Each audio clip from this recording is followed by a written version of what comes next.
So, good morning, everyone, once again. And again, I would like to inform you that this whole interaction is going to be recorded.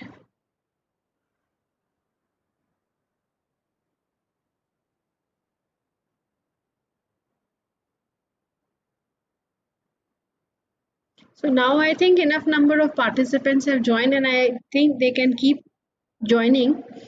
And so, we are into lockdown 2.0, isn't it?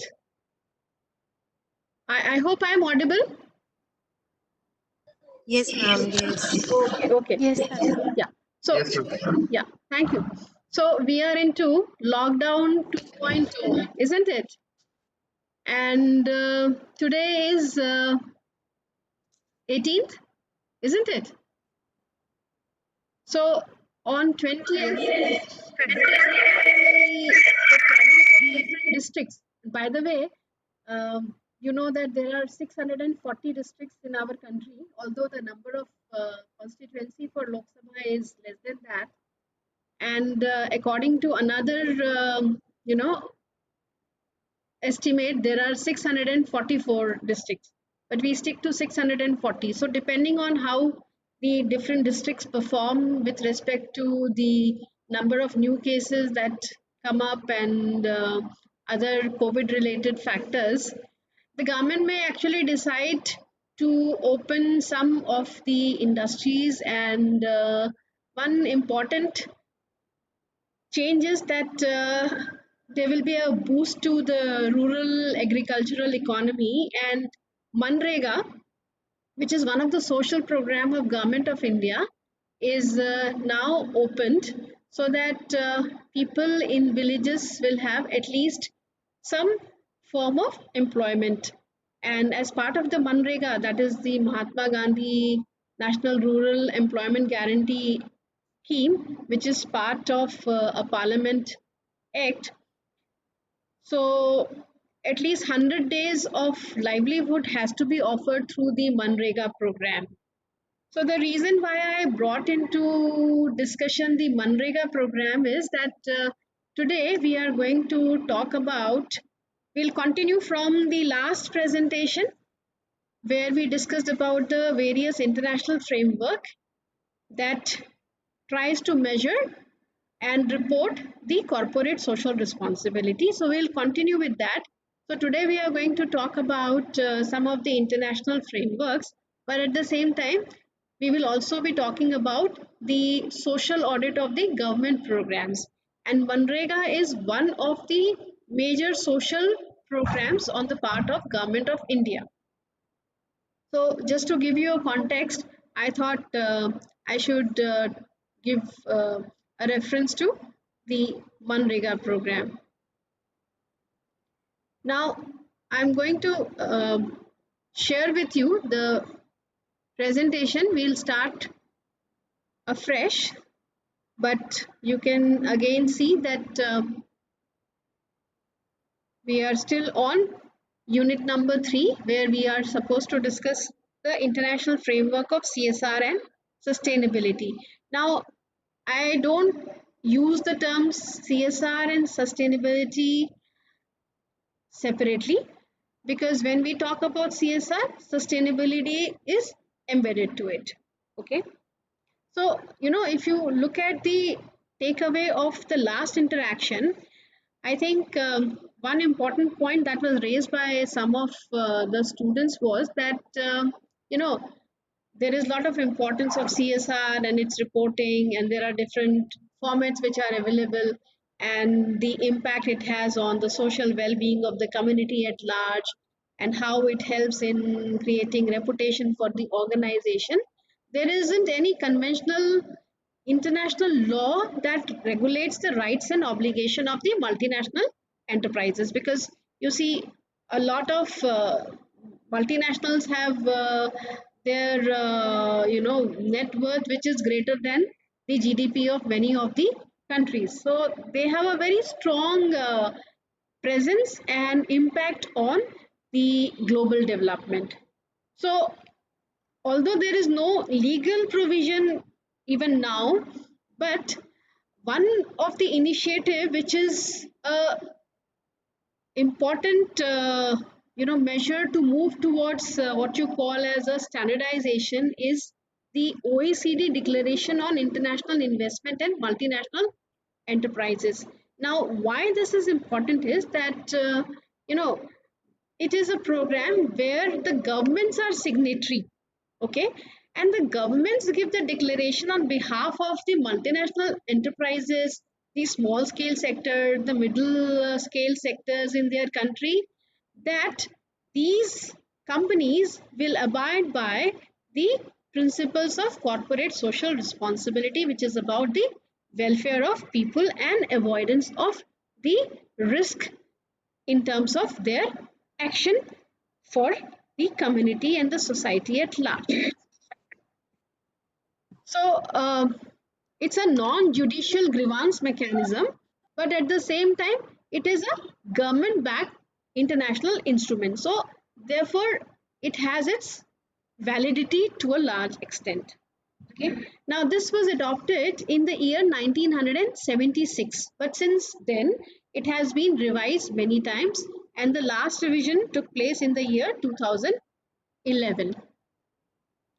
Who are the members? This must be a question that must be coming to your mind.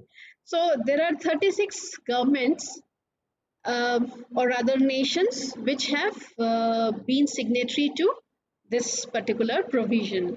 And typically, you have the countries from Europe. It started from Europe. Then you have United States of America, Canada, and Mexico. And some of the, yeah, yeah, yeah. Any point? Hello, hello. Is there any problem? Okay, so we were talking about who are the member nations. Okay, so there are 36 member nations representing some of the Asian countries, European countries, and the North American countries. Now, the question that might come to your mind is that is India a member? No, India is not a signatory to this particular provision, and same is the case with China. Okay, India and China, now presenting a larger section of the global economy, are not signatory to this particular guidelines for the multinational enterprises. Then the interesting thing is that the there are so many other themes on which OECD is working, and many of the nations who are not original signatory to this particular guideline have joined those. For example, there is deliberation on bribery.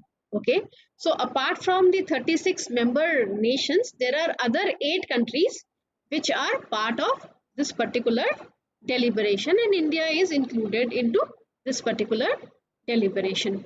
So the significance of this particular framework is that it is a recommendation from the government to the businesses which are falling in their territorial jurisdiction, and they ask for responsible behavior. And of course, it's a very comprehensive mechanism, because it is not only including the multinational enterprises, but even the other enterprises which are part of the supply chain of the multinational enterprises, irrespective of the size that they have. So they provide a non-binding principle and principle for responsible business context, and the international legislation which are adopted by the member nations will be applicable to all of these multinationals. So this is the important point. And these guidelines are only multilaterally agreed and comprehensive code of responsible business conduct. Okay, so even though they are not legally enforceable, but they are a step in the direction to stimulate fair trade and good behavior. Okay, now another very important part of this particular provision is that they have a national contact point. Now, what is this national contact point and what is the significance? This you can see through the next video. Now, this is an instance of uh, a new nation joining the OECD guideline. So here we are.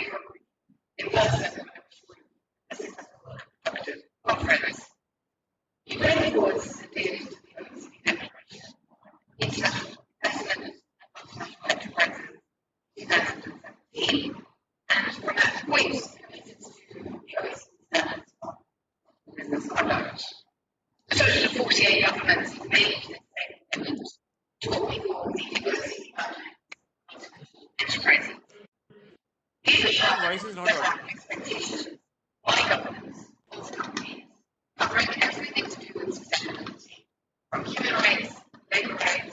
Ma'am, we are not hearing.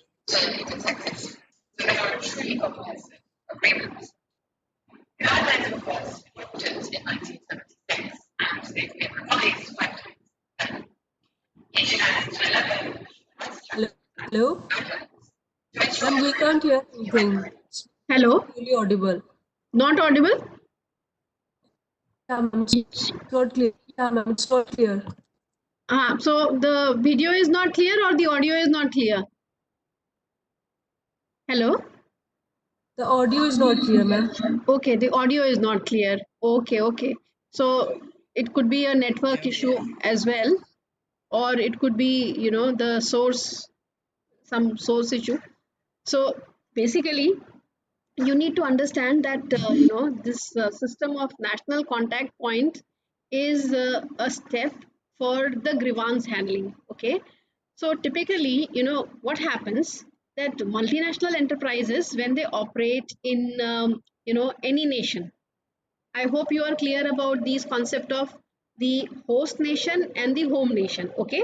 So when we are talking about a government signing the pact on behalf of the multinationals established in their territory, so that is their home nation. Okay. Similarly, they have their operations and their subsidiaries in different nations. Okay. So each such nation where they have a subsidiary or manufacturing or service operation is what we call as the host country. Okay.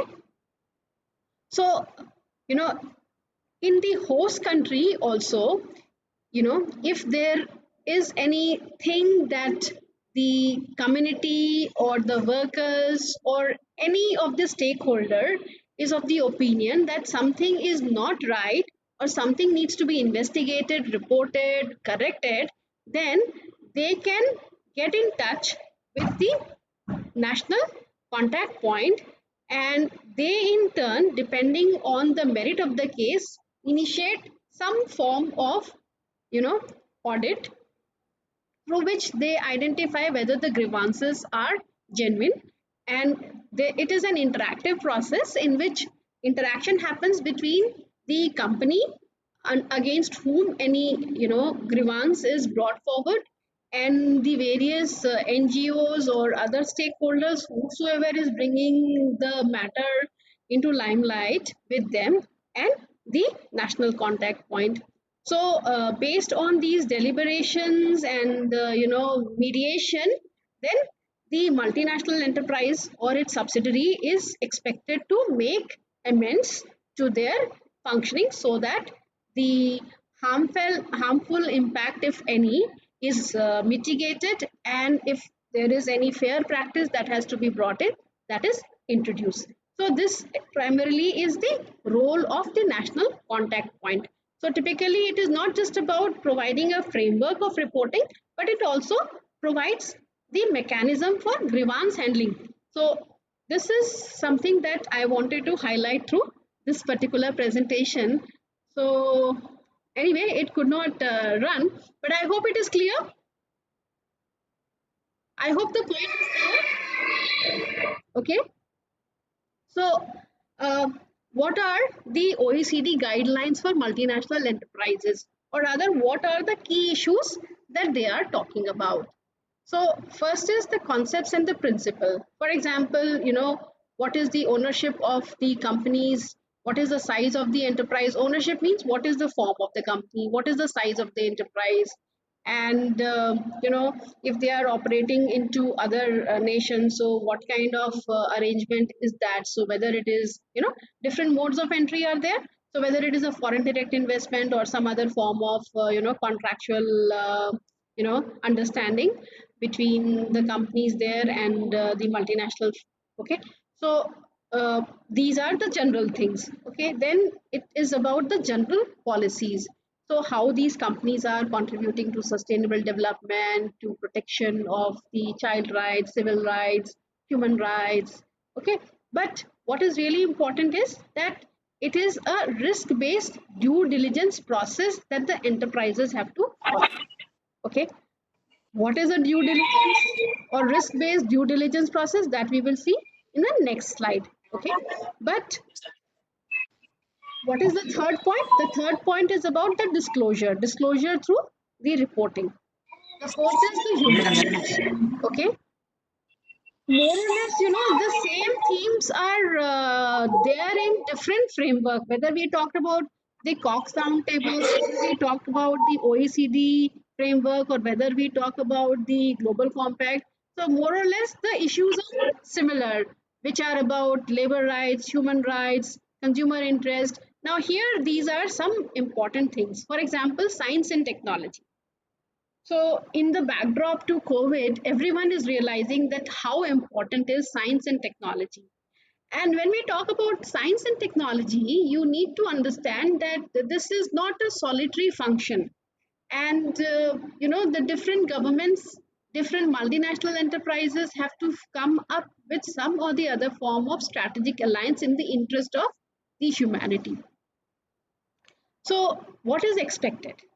The signatory to this particular guideline have to ensure that whatever science and technology endeavors they are doing under the ambit of the intellectual property rights protection, which of course is their right. Okay, so they need to protect their intellectual property and the economic gains coming out of it. Okay, but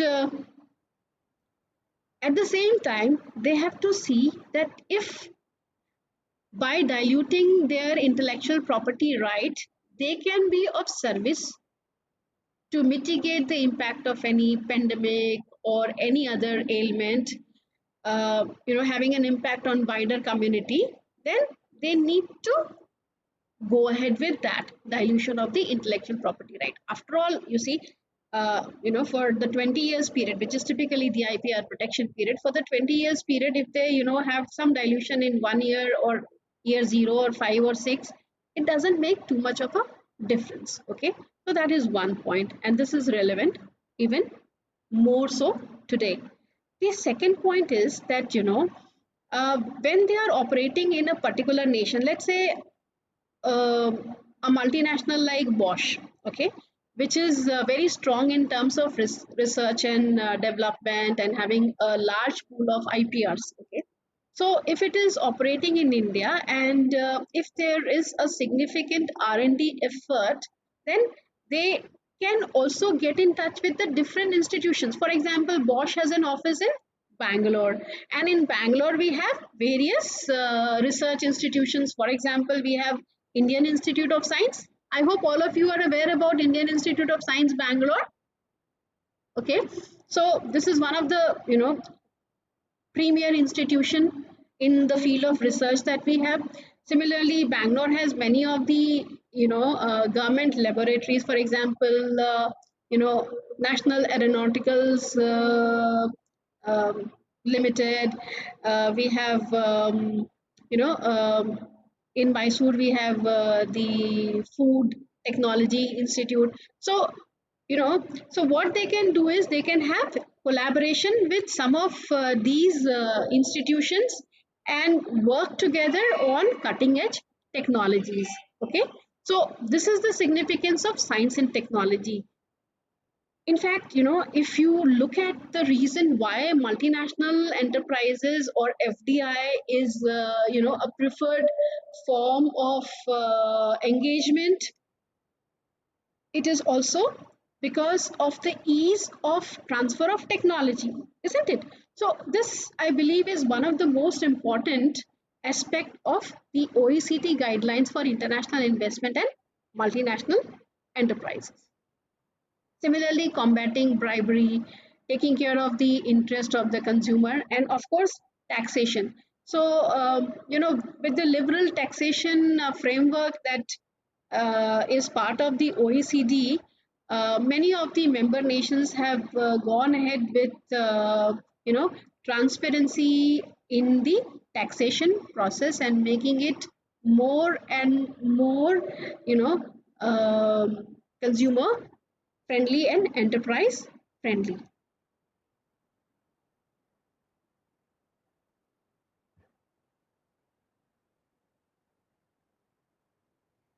So earlier I mentioned about the risk-based due diligence. Okay.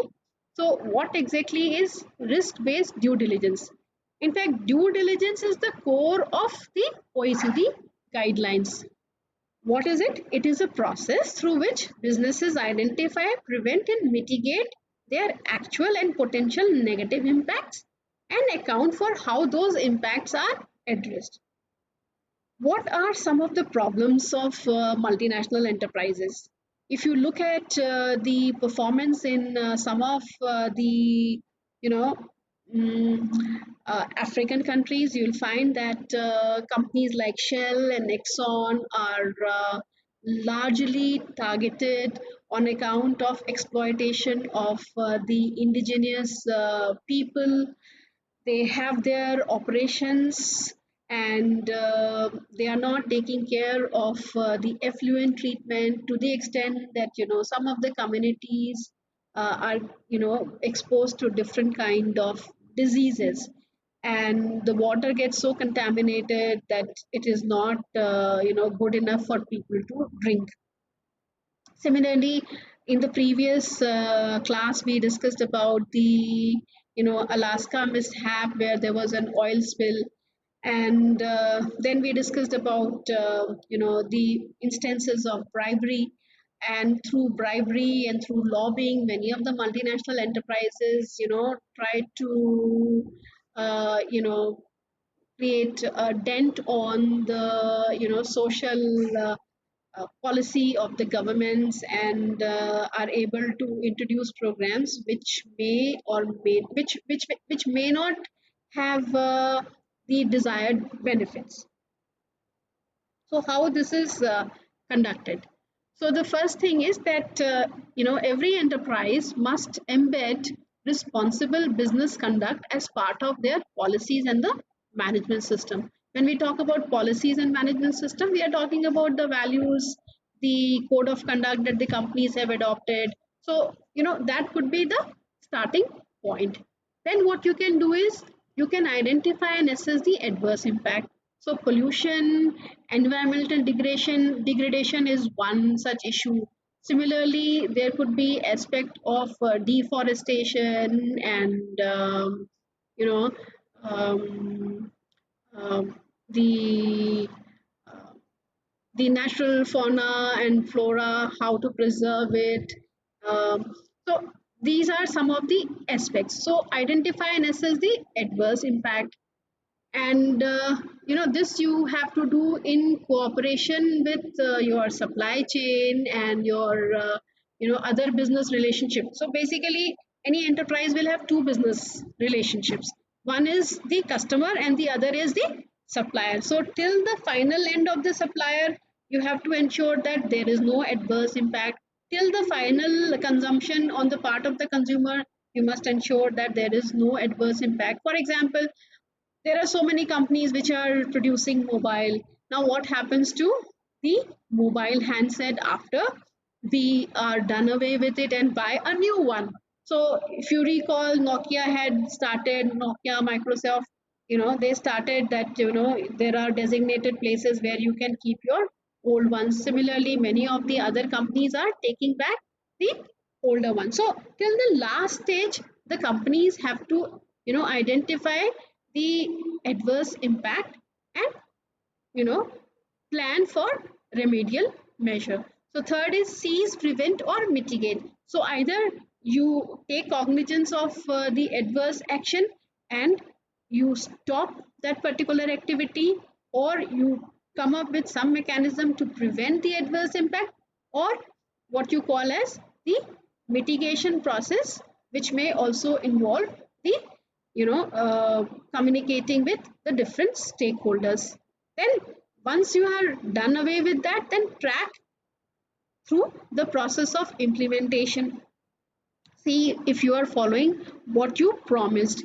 And then during the course of time, which is typically a 1 year period, you communicate how those adverse impacts are addressed, create some kind of report, and in case there is any deviation or in case there are any complaints, then go for mediation. And we have already discussed about the national contact point. Now you have an assignment. I am not very sure, but I believe I have already shared, or if I have not shared, then I will share, after we are done away with the presentation, about a typical case of Michelin. Michelin, the French company, which opened its plant, which started coming up with a project in 2009 in the state of Tamil Nadu near Chennai. So this particular project had some issues raised by various NGOs and the labor union and other stakeholders. So what happened, how this was tackled by the national contact point, satisfactorily or otherwise. So that is something that you will be studying. Okay. Now, one of the theme that is embedded to all the different frameworks is the Sustainable Development Goals 2030, which were adopted in the year 2015. So I thought that so even this framework now assumes that all multinational enterprises and their supply chain members will report how they are addressing the 17 sustainable development goals. So what are those sustainable development goals? We can see first is no poverty, second is zero hunger. Now, the current crisis has raised a question mark about you know uh, how we can mitigate poverty, because so many industrial enterprises are not working. There is the issue of people who are not getting who are not likely to get wages in the near future. So how do we address poverty and hunger?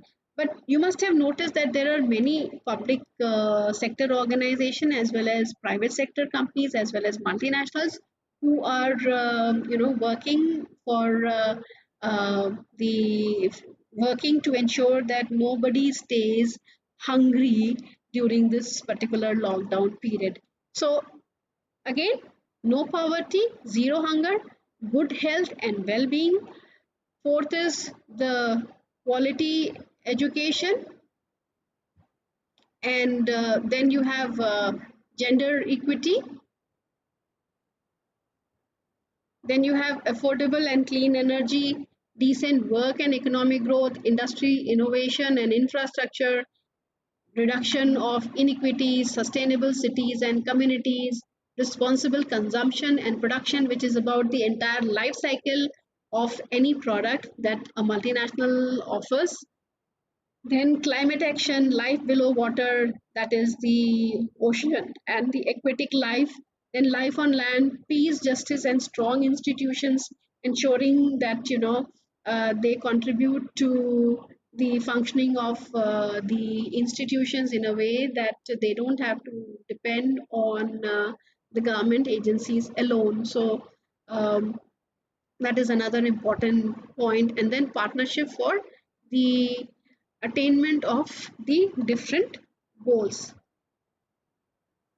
So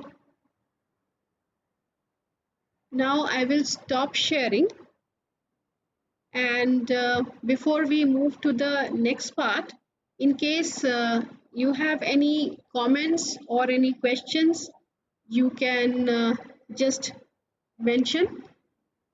So I can see that we now have about 44 participants, and last time there were many queries and many questions, but this time I am not finding that, if there are any questions or queries. So we move to the next part, which is about the social audit. Okay.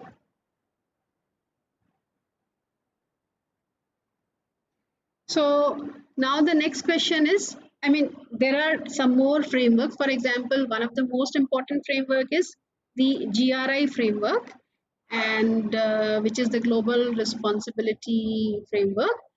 And we'll talk about that also. But I just thought that, let us deviate a little and let us talk about the government sector. So we talked about the multinational enterprises. Now let us talk about what is happening in the government sphere.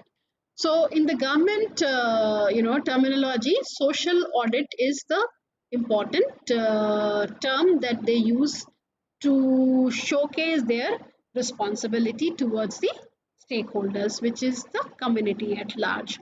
So what is social audit? Social auditing is a process that enables an organization to assess and demonstrate its social, economic, and environmental benefits and limitations. It's a way of measuring the extent to which an organization lives up to the shared value and objectives it has committed itself. The reason why I talked about the Mahatma Gandhi National Rural Employment Guarantee Scheme was that this is one of the key government scheme, and the government has also addressed to the need for social audit and how it is to be done, what is the current system, all that we will see. But let's first go into the history. So if you go into history, in 1940 we have the first reference by Theodore Krebs, who actually asked companies to acknowledge their responsibilities to citizens. And then in 60s and 70s again, it actually got accelerated, and so early theory came from United States of America, but the experimentation took place in Europe. And last time we had discussed about the Vietnam War, and the companies which actually contributed to USA's effort in sustaining the war. Uh, they actually faced a lot of backlash from the consumers, and that is how the society's call for ethical attitude was taken cognizance by the companies. So in social auditing, you're not just looking at the financial aspect, you're also emphasizing on the non-financial objectives through systematically and regularly monitoring its performance by taking up the views of the stakeholder. It's a management tool, it's an accounting mechanism, and the idea is to evaluate the impact of the scheme on the stakeholder, to see what the core values of the organizations are, whether they are able to meet the core values of the organization, and how they can actually reflect their accountability in a transparent manner to the groups that they are intended to serve. Now, how the information is collected. So, information can be collected through research methods, which include the social bookkeeping. Social bookkeeping means you are taking cognizance of the financial matter, but at the same time, you are looking at the social impact. So, what has been the credit in terms of the impact in terms of maybe higher literacy or maybe better quality of the food or information about nutrition or about creation of some kind of irrigation facility, so on and so forth. So social bookkeeping, surveys on the part of the NGOs, government and other agencies, and many case studies which you can find available on the internet as well, because in these days you cannot go to the library, but you can go to the virtual library, that is Google. And in case you have any specific query, in case you want to read any specific paper, then you can get back to me, and through the various access that I have, I can share it with you people. So what is the starting point for social audit? The starting point is the objective of the organization, from which you can identify what are the impacts, who are the stakeholders, and what kind of research tool will be required. The collection of information is actually an ongoing process. We already know about the different stakeholders, the consumer, the government entity, the suppliers, the financial institutions, etc., etc. Now let's come specifically to the issue of social audit of the government programs. Actually, I would have liked to, run a video, but I guess there could be some issues with the quality of the audio and the video, so I will leave it for the next session, when probably we'll have better internet uh, connectivity. So we have already defined what is social audit. Here the point to be emphasized is that it is a community driven effort. So it is a legally mandated process. Remember, here we are talking about legally mandated. So if you talk about the Manrega, which was introduced by Government of India, so the audits are statutory as per the 2005 Rural Employment Act. So social audit is a method of ensuring accountability of any authority, government or otherwise, in terms of the action and inactions, what it does to do, what it does, what it choose to do, and how it does. So it is basically an analysis of whatever has been done. What are the specific objectives of social audit? So first is the accurate identification of the requirements. So if we are talking about now again, going back to the lockdown 2.0, the emphasis on the part of the government is on irrigation and water conservation projects. Okay, but it doesn't mean that other schemes cannot be undertaken or other welfare measures cannot be undertaken as part of Manrega, but the emphasis is on the water conservation and irrigation. So the accurate identification of requirements, because the money at the disposal is limited, so you have to identify where it has to be routed. So prioritization of development activities as per the requirement. So the current requirement is the emphasis on the irrigation, water conservation and fueling the agricultural economy. And so any effort which will help in this process is going to be the focus. Then third is proper utilization of fund, because this is a Government of India fund or any other government or the state government. Then it has to ensure conformity to the developmental activities within the stated goals, and quality of the service is also important. So for example, you create some kind of storage, ponds. you know we had many lakes and ponds as part of our indigenous you know system of water conservation. But with industrialization, with more and more cities being created, so most of those lakes and ponds are no longer there. But if you try, you can always, explore the trajectory, and through the process of, removal of the debris and digging, we can recreate the lakes. And many such efforts have been successful in different parts of the nation. I very recently saw one such effort in the state of Assam, where I had gone in November.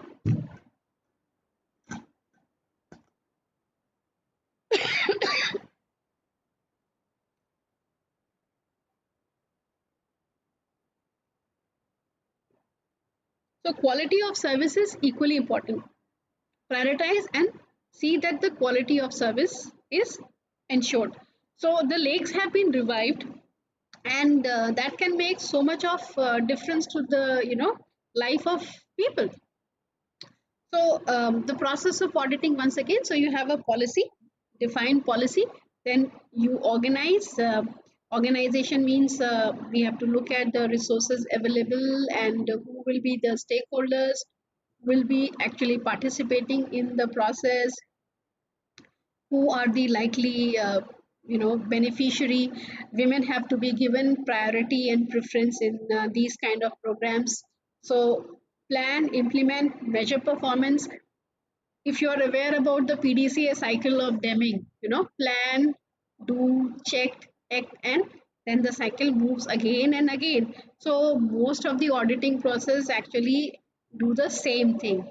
So review performance and then audit, and then again have a revisit of the policy if required, or otherwise you can continue with the same process.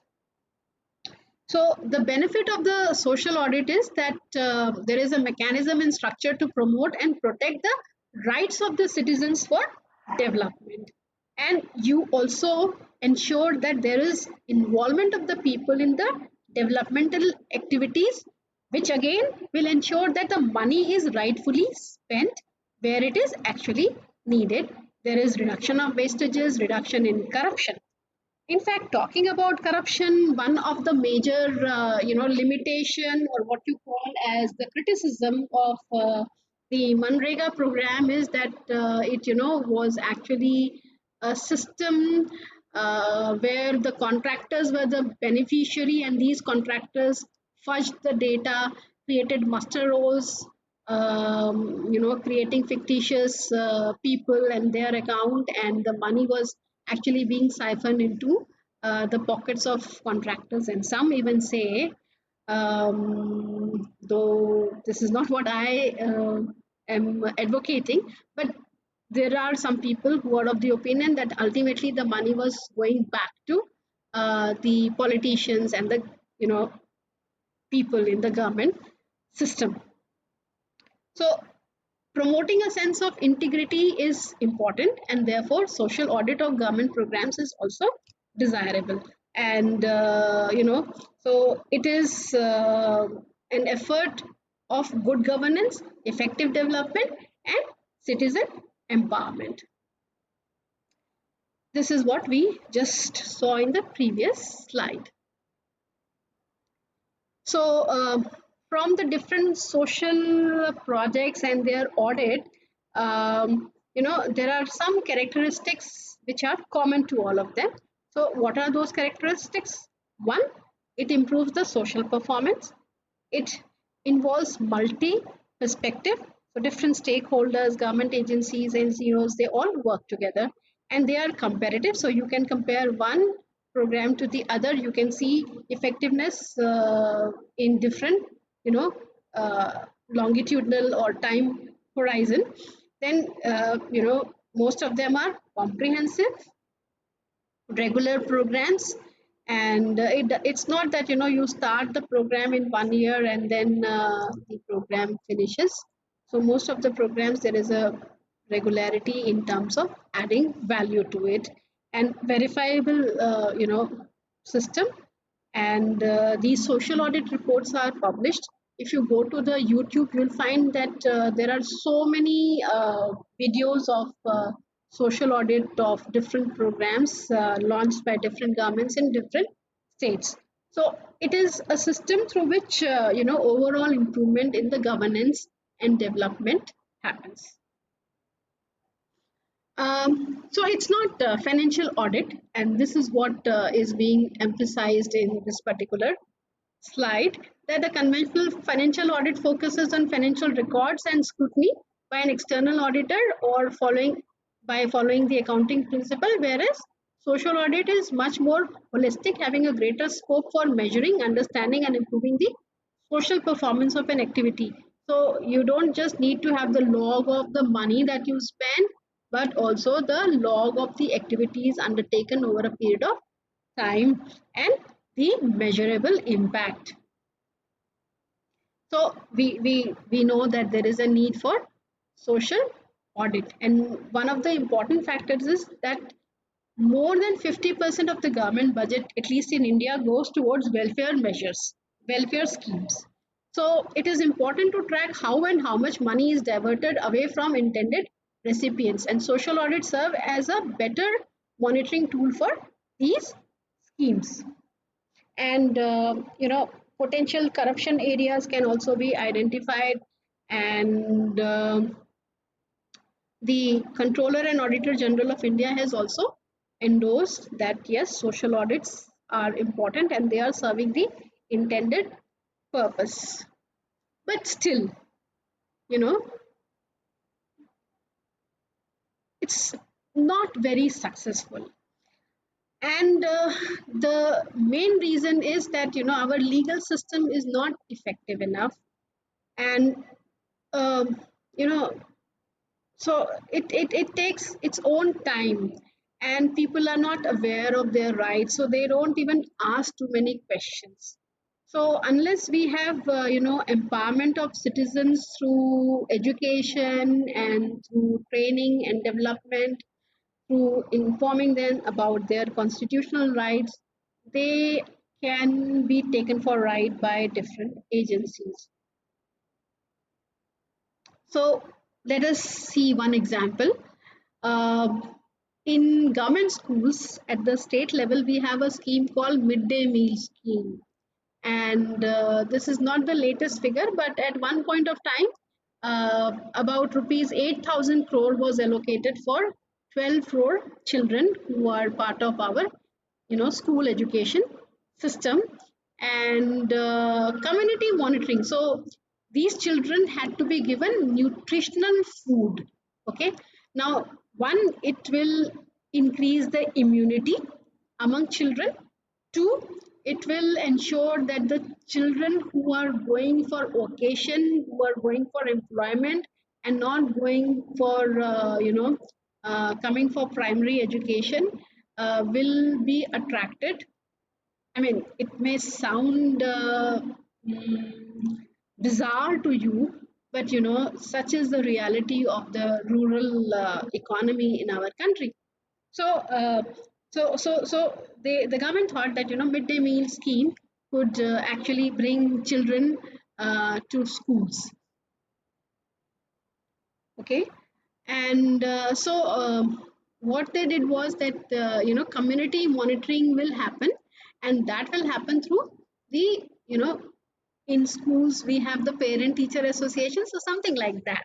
Okay, so the parents will be trained by a team as to how to audit, and through Gram Sabha, you will form a team of 5 or 8 people. They will visit the school and examine the record, and they will verify the entries with the actual verification based on the interaction with the stakeholders, that is the parents and the students. And this data will again be verified by an external source, and sometimes inspections are conducted, and sometimes there are complaints of poor quality of the food, or unhygienic food. But even if we discount all those factors, at least people and in the rural area are getting a meal. And of course one needs to work to continuously improve the system. So at the end, they will present a report in the Gram Sabha, and if there is any discrepancy, then the Gram Sabha will ask the headmaster cooks and valid action will be taken. And these days, they quickly inform and through the WhatsApp and TikTok. So, the information about any kind of irregularity is reported. So there is slight improvement, but still the system has own problems. And so, what were some of the takeaways? Through the process of social audit. So one is the primary objective, and then secondary inferences will come. So primary objective was to ensure that children get nutritional food and children come to school. Now, what in the process they identified that there is a system of caste discrimination, the bad infrastructure, and you know so the caste discrimination was a stark reality, and through this process, now most of the schools have a system where everyone is eating together. So this is one important, you know, factor. Then we come over to Manrega. But what I believe is that although I created the slides and thought of going through the Manrega program, but what I believe is that 1 hour is sufficient. More than 1 hour is not actually required, because ultimately you are all working professionals, and so much learning through your own digging of records and data and information. So just like what happened in the previous class, I'm again giving you an assignment, and in fact there are two assignments that you have to do during this 1 hour. One, you have to find out about any grievances and how they were handled by the national contact point. So if you can find any one instance and see how it operated, whether they were able to address the grievance or not. One example I'm giving to you, that is the example of Michelin and its operations in the Chennai. Okay, in the special economic zone created near Chennai. So that is one which was taken to the national contact point in France. Okay, so similar instances you have to look for. Okay, I'm going to share it. Maybe I've already shared. If not shared, I will share it with you, and so that will give you an idea as to what you are required to do. So that is first exercise. The second exercise is to go through the material that I am sharing with respect to Manrega and how the social audit was conducted in Karnataka. One example. Okay, so we break at this point, and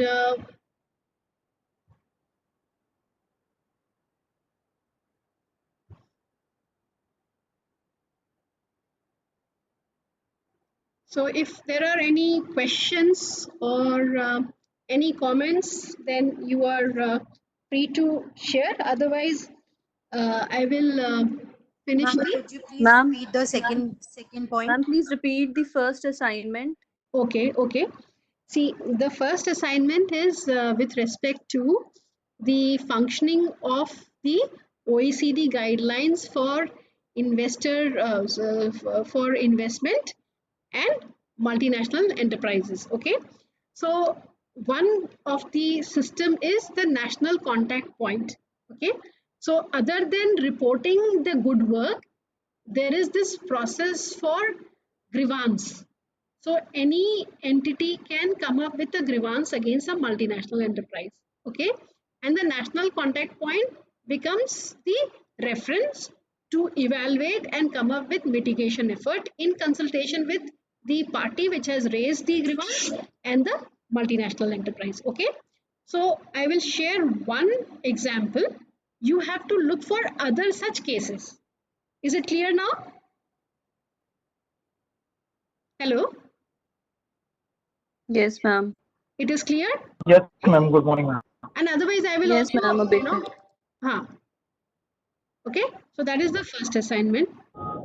Second assignment is that I will share with you how social audit was conducted in Karnataka, one specific project. So you just go through it to better understand the process, okay, of social accounting as reported in a social audit.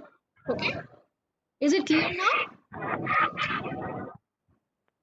Yes, ma'am. During okay, so I can see that you had various issues with respect to audio, video from time to time. Some students were not able to join, and One point. yes, of course, you will be getting the PPT. That's not a problem, and the presentation is being recorded, so the recording will also be shared with you. Okay, so that will take care of all of these, because you see, we have moved to online format, but then there are issues of network, issues of connectivity at both ends, my end as well as your end. Okay, so you have to bear with it. And if you have any other suggestion, how is the experience with other classes? It's good. Okay, It's good, ma'am. so you are not having problems of audio, video, and such things in other Ma'am, classes? most of the classes Yeah, it is easy to connect to Zoom, so that's better. yeah, but then there are issues with Zoom. Yes, yes, there are issues coming up with Zoom also. So every time each new meeting password has been Yeah, after 40 provided by minutes, the 40 teacher. minutes, you have to start again. Yes, So ma'am. that is one issue. So But, some of the teachers, some of our faculty some members of have the teachers, reported, that, at the end of the, session, they could get some messages and some other things have been reported by faculty. So therefore, we have been told to avoid using Zoom, or if at all we use with a lot of precaution. So if you feel that that can solve the issue, then I can move to Zoom as well with all the necessary precautions. okay, ma'am. Okay, so let me know. Assignment के लिए Hmm? Assignment के लिए जैसे आपने last week time दिया था शाम को, हाँ, yes, yes, yes. क्योंकि अभी रेगुलर Ma'am, बजे तक मेरे next पास week कलेक्ट also होकर next week. I will compile and send it to you ma'am. Yes, yes, yes. So that is fine. Not everyone had submitted though. Ma'am, can we say No, this ma'am, most of the students next week? have been submitted, so I forwarded the same. Uh, yeah, so somebody has mentioned that Zoom is under scrutiny by Government of India for security issues. So I don't know. Tell Submit the me assignment what should be done. ma'am. Whether see, other option is that ultimately, see, I must admit that we did not get enough time to actually get trained in using these resources, and so that is again a weakness. um, Somebody has mentioned WebEx is okay if we join by laptop instead of mobile. Some others are mentioning that they are fine with WebEx. So actually, I'm not making full use of the tool. I mean, I can do so much more, but then for the time being, this is something that we can come up with. Um, I am willing to have your suggestions as to what could be the other mode. It is not necessary that every week we should have a Zoom class or we should have a WebEx class. There could be other alternatives, and I'm sure you people can come up with more and more innovations. So I'm looking forward to innovations, suggestions from all of you. Okay, you all have my mail ID, you all have my mobile number, so you are free to connect to me. Okay. So, Right, ma'am. Thank you. okay, thank you. So, you want me to finish the meeting? No, no, ma'am. Yes. Okay, okay. So carry on with your assignment. Okay. So this is the end of the meeting. Bye and have a good time and be safe and be home. Okay. Okay, thank you, ma'am. Thank you. Thank you.